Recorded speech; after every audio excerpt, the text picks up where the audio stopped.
একজন প্রেসিডেন্ট আরাফার ময়দানে 30,000 নিম গাছ দিলেন। জিয়াউর রহমান এখন আরাফার ময়দানে প্রতি বছর এই লোকটার জন্য দোয়া হয় সারা দুনিয়া।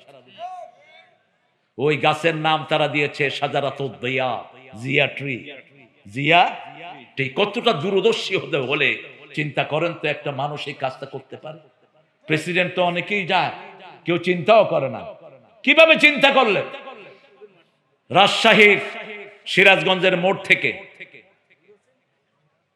চলন বিলের উপর দিয়ে একটা রোড হলো, একদম সোজা, থই থই পানি। 4-5টা থানাতে যাওয়ার কোনো উপায় ছিল না, গুরুদাসপুর আরো কয়েকটা থানা, বড়াইগ্রাম। জিয়াউর রহমান ওখানে আসলেন, এসে এখানে তাকালেন এইভাবে, তাকিয়ে বললেন যে এখানে রোড হবে। পানি, থই থই পানি, 50-60 হাত পর্যন্ত কোথাও কোথাও পানি। এখন গিয়ে দেখেন ওটার চেয়ে উন্নত কোনো জায়গা নেই। কক্সবাজার শহর থেকে বাইশারি, কক্সবাজারের একটা রিমোট থানা, হেঁটে গেলেন 22 মাইল পাহাড়ের ভিতর দিয়ে। হেঁটে গিয়ে বলছেন এটা রোড করো।